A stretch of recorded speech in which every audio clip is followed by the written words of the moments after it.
Hello बच्चों। तो जैसा कि हमने अभी आज वितान बुक से आपकी चैप्टर फर्स्ट सिल्वर वेडिंग पढ़ा, तो उसी के क्वेश्चन आंसर्स हैं जो आपको अपनी नोटबुक में करने हैं। तो मैं आपको समझा देती हूँ ये क्या है। यशोधर बाबू की पत्नी समय के साथ ढल सकने में सफल होती हैं, लेकिन यशोधर बाबू असफल रहते हैं। ऐसा क्यों? मैंने आपको बताया था कि उनकी पत्नी आधुनिक है, जबकि यशोधर बाबू पुराने ख्यालों में खोए रहते हैं। तो ऐसा क्यों है? तो जान लेते हैं ऐसा क्यों है। यशोधर बाबू बचपन में ही माता पिता के देहांत हो जाने की वजह से जिम्मेदारियों के बोझ से लद गए थे। वे सदैव पुराने ख्यालों वाले लोगों के बीच रहे, पले बड़े, अंततः वे उन परंपराओं को चाहकर भी छोड़ नहीं पाए। यशोधर बाबू अपने आदर्श घोर संस्कारी किशंदा से अधिक प्रभावित थे और आधुनिक परिवेश में बदलते हुए जीवन मूल्यों और संस्कारों के विरुद्ध हैं। इसी के चलते परिवार के सदस्यों से उनका मतभेद बना रहता है, जबकि उनकी पत्नी अपने बच्चों के साथ खड़ी दिखाई देती हैं। विवाह के बाद उसे संयुक्त परिवार के कठोर नियमों का निर्वाह करना पड़ा, इसलिए वह अपने बच्चों के आधुनिक दृष्टिकोण से जल्दी ही प्रभावित हो गई। वे बेटी के कहे अनुसार नए कपड़े पहनती हैं और बेटों के किसी मामले में दखल नहीं देती। यशोधर बाबू की पत्नी समय के साथ परिवर्तित हो जाती हैं, लेकिन यशोधर बाबू अभी भी कृष्णदा के संस्कारों और परंपराओं से चिपके हुए हैं।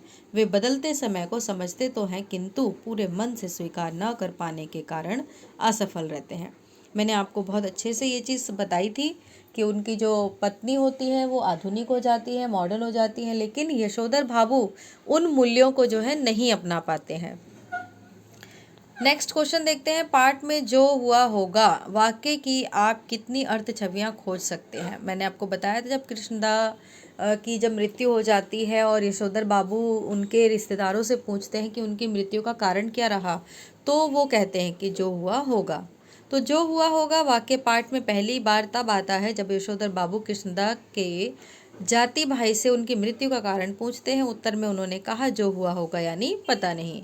फिर यशोधर बाबू यही विचार करते हैं कि जिनके बाल बच्चे ही नहीं होते वे व्यक्ति अकेलेपन के कारण स्वस्थ दिखने के बावजूद बीमार से हो जाते हैं और एकाकीपन से उनकी मृत्यु हो जाती है। यह भी कारण हो सकता है कि उन्हें उनकी बरादरी से घोर उपेक्षा उदासीनता मिली, इस कारण वे दुख से सूख कर मर गए। किशंदा की मृत्यु के सही कारणों का पता नहीं चल सका, बस यशोधर बाबू यही सोचते रह गए कि किशंदा की मृत्यु कैसे हुई, जिसका उत्तर किसी के पास नहीं था। तो बेटा वो भी थोड़ा सा मैंने आपको लेसन में बताया भी था कि वो थोड़े द्वंद्वात्मक विचारधाराओं में फंसे रहते हैं कि ये हुआ तो भी अच्छा है, नहीं हुआ तो भी अच्छा है। किशंदा ने शादी की तो अच्छा है, नहीं की तो अच्छा है, कर लेते तो अच्छा है। तो इस तरीके से वो द्वंद्व में फंसे रहते हैं। समहाउ इम्प्रॉपर वाक्यांश का प्रयोग यशोधर बाबू लगभग हर वाक्य के प्रारंभ में तकिया कलाम की तरह करते थे। इस वाक्यांश का उनके व्यक्तित्व और कहानी के तथ्य से क्या संबंध बनता है? तो आंसर देखते हैं। यशोधर बाबू लगभग हर वाक्य के प्रारंभ में समहाउ इम्प्रॉपर शब्द का उपयोग तकिया कलाम की तरह करते हैं। उन्हें जो अनुचित लगता है तब अचानक यह वाक्य कहते हैं। पाठ में समहाउ इम्प्रॉपर वाक्यांश का प्रयोग निम्नलिखित संदर्भों में हुआ है। साधारण पुत्र को असाधारण वेतन मिलने पर, स्कूटर की सवारी पर, दफ्तर में सिल्वर वेडिंग पर और डीडीए फ्लैट का पैसा ना भरने पर, खुशहाली में रिश्तेदारों की उपेक्षा करने पर, छोटे साले के ओछेपन पर, केक काटने की विदेशी परंपरा पर आदि पर उन्होंने ये शब्द कहा है। इन संदर्भों से यह स्पष्ट हो जाता है कि यशोधर बाबू सिद्धांतवादी हैं। यशोधर बाबू आधुनिक परिवेश में बदलते हुए जीवन मूल्यों और संस्कारों के विरुद्ध हैं। वे उन्हें अपनाना नहीं चाहते। इसी आदत के कारण अक्सर परिवार से उनका मनमुटाव बना रहता है और असहजता एवं अस्वाभाविक स्थिति से में यह वाक्यांश उनके मुंह से निकल पड़ता है। नेक्स्ट देख लेते हैं। यशोधर बाबू की कहानी को दिशा देने में किशंदा की महत्वपूर्ण भूमिका रही है। आपके जीवन को दिशा देने में किसका महत्वपूर्ण योगदान रहा और कैसे?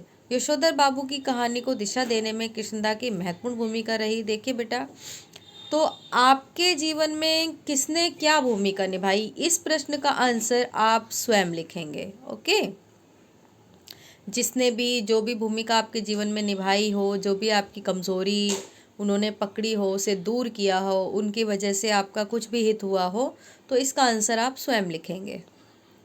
वर्तमान समय में परिवार की संरचना स्वरूप से जुड़े आपके अनुभव इस कहानी से कहाँ तक सामंजस्य बिठा पाते हैं? तो देख लेते हैं आंसर। इस पाठ के माध्यम से पीढ़ी के अंतराल का मार्मिक चित्रण किया गया है। आधुनिकता के दौर में यशोधर बाबू परंपरागत मूल्यों को हर हाल में जीवित रखना चाहते हैं। उनका उसूल पसंद होना दफ्तर एवं घर के लोगों के लिए सिरदर्द बन गया था। यशोधर संस्कारों से जुड़ना चाहते हैं और संयुक्त परिवार की संवेदनाओं को अनुभव करते हैं, जबकि उनके बच्चे अपने आप में जीना चाहते हैं, वे पुरानी मान्यताओं को नहीं मानते। अतः मेरे मत में, आप अपने मत भी इसमें लिख सकते हैं और ये आंसर लिखना चाहें तो ये भी लिख सकते हैं। अतः मेरे मत में पुरानी पीढ़ी को कुछ आधुनिक होना पड़ेगा और नई पीढ़ी को भी पुरानी परंपराओं और मान्यताओं का ख्याल रखना होगा। मैंने बेटा आपको यही एक्सप्लेनेशन करते समय भी बताया था कि हमें प्रॉपर हम आधुनिक बने तो भी काम नहीं चलेगा, और प्रॉपर अगर हम पुरानी परंपराओं से ही जुड़े रहे तो भी काम नहीं चलेगा। दोनों ही तथ्यों को मिला करके सामंजस्य बिठाना बहुत ज़रूरी होता है, और तभी जो है ये काम आपका बन सकता है, आप अच्छा जीवन जी सकते हैं। तो ये तभी सामंजस्य संभव है जब दोनों पक्ष एक दूसरे का समान एवं सुख सुविधा का ख्याल रखेंगे। नेक्स्ट है, निम्नलिखित में से किसे आप कहानी की मूल संवेदना कहेंगे और क्यों? हाशिए पर धकेले जाते मानवीय मूल्य, पीढ़ी का अंतराल या पाश्चात्य संस्कृति का प्रभाव? तो पीढ़ी का अंतराल, क्योंकि हम जो चैप्टर पढ़ रहे हैं उसमें क्या है, उसमें पीढ़ी का अंतराल है। आधुनिकता के दौर में यशोधर बाबू परंपरागत मूल्यों को हर हाल में जीवित रखना चाहते हैं। उनका उसूल पसंद होना दफ्तर के लोगों को पसंद नहीं है ना। उनका रवैया जो है वो थोड़ा सा उनको ओल्ड लगता है। उन्हें पिता का पुराना रवैया अपनी बेइज्जती लगता है। यशोधर भी नए चलन को स्वीकार नहीं करते।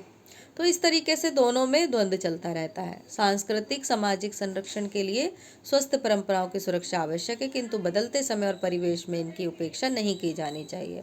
अतः मेरे मत में पुरानी पीढ़ी को थोड़ा आधुनिक होना पड़ेगा और नई पीढ़ी को पुरानी मगर स्वस्थ परंपराओं और मान्यताओं का ख्याल रखना होगा, तभी सामंजस्य संभव है। नेक्स्ट क्वेश्चन देखते हैं। अपने घर और विद्यालय के आसपास हो रहे उन बदलावों के बारे में लिखें जो सुविधाजनक और आधुनिक होते हुए भी बुजुर्गों को अच्छे नहीं लगते हैं। अच्छा ना लगने का कारण क्या है? बेटा ये तो सभी के घरों में आपने देखा होगा, आसपास में दादी बाबा होते हैं घर में या पुराने बुजुर्ग होते हैं, तो उनकी कुछ मान्यताएं होती हैं अपनी। आप उनको कहें कि भाई टोस्टर पे ब्रेड बना लीजिए या हम बना कर देते हैं, तो क्या वो खाना पसंद करते हैं? नहीं। तो ये चीज़ जो है आप लोग प्रैक्टिकल भी अपने जीवन में देखते हैं। तो हमारे घर व विद्यालय के आसपास निम्नलिखित बदलाव हो रखे हैं जिन्हें बुजुर्ग पसंद नहीं करते।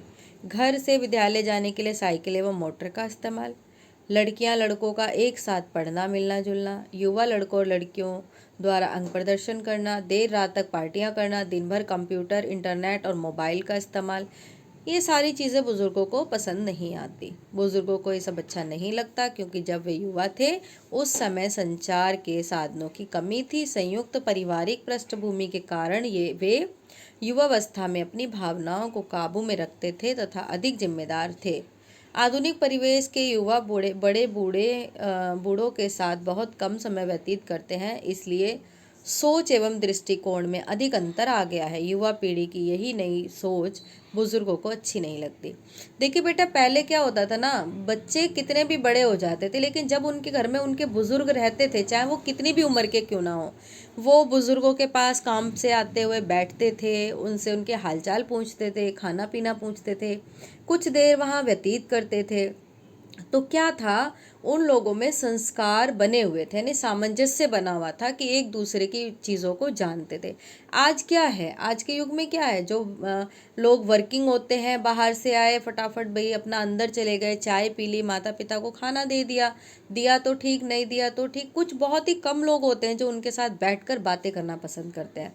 और परिवार में सबसे अधिक एक दूसरे के साथ बातें करना, समय बिताना, एक दूसरे की भावनाओं को समझना, यही चीज़ होती है जो इम्पोर्टेंट होती है, और यही चीज़ आधुनिक युग में मिस है।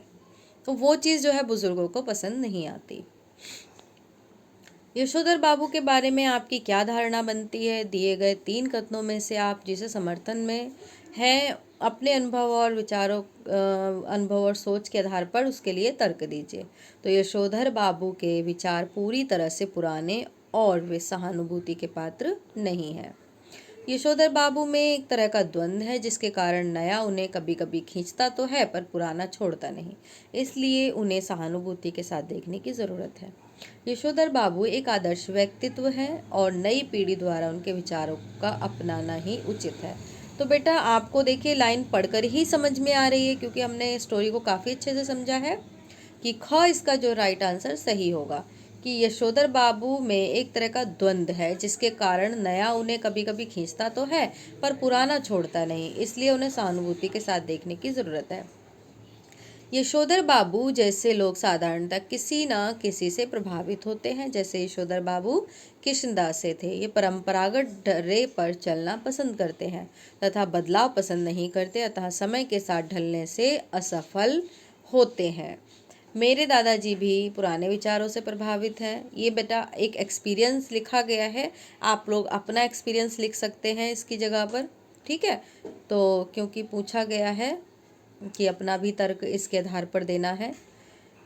तो मेरे दादाजी भी पुराने विचारों से प्रभावित हैं, उन्हें भी नई चीज़ अपनाने में तकलीफ़ होती है, इस कारण वे हमसे दुखी रहते हैं और हमें भी दुख होता है, इसलिए मैं उनसे अनुनय विनय करके धीरे धीरे उनकी आवश्यकता से परिचित कराना चाहती हूँ या चाहता हूँ ताकि वे भी लाभान्वित हो सके। जैसे कि मैंने आपको एक एग्जांपल दिया, अब आधुनिक युग में कितनी सारी चीज़ें आ गई हैं। आप टोस्टर पर टोस्ट बनाते हैं, फ्रिज में खाना रखते हैं, नई नई आधुनिक इलेक्ट्रॉनिक डिवाइसेस यूज़ करते हैं। क्या वो लोग करते थे? नहीं करते थे। लेकिन आज आप उनको देना भी चाहें तो वो हिचकिचाते हैं कि नहीं नहीं मैं नहीं कर पाऊँगा, मुझे नहीं करना है। बस ज़रूरत क्या है, आप उनके साथ घुले मिले, उनको उन चीज़ों के बारे में समझाएं, ज़्यादा से ज़्यादा उनके साथ समय बिताएं और उनको बताएं कि ये चीज़ें ख़राब नहीं हैं, हम इनका यूज़ करके अपनी लाइफ को ईजी बना सकते हैं। तो ये सब संभव है। तो आई होप कि आपको क्वेश्चन आंसर्स बहुत अच्छे से समझ में आए होंगे बेटा। वीडियो को पॉज करके आप आसानी से अपनी कॉपी में इनको नोट कर सकते हैं और जो है हैंड टू हैंड आप इसको रीड भी कर सकते हैं। रीड के साथ साथ आपको लर्न हो जाएंगे। और कोई भी क्वेरी है या कोई ऐसी दिक्कत है जो आपको नहीं समझ में आई हो तो आप मुझे कमेंट बॉक्स में कमेंट कर सकते हैं। ओके।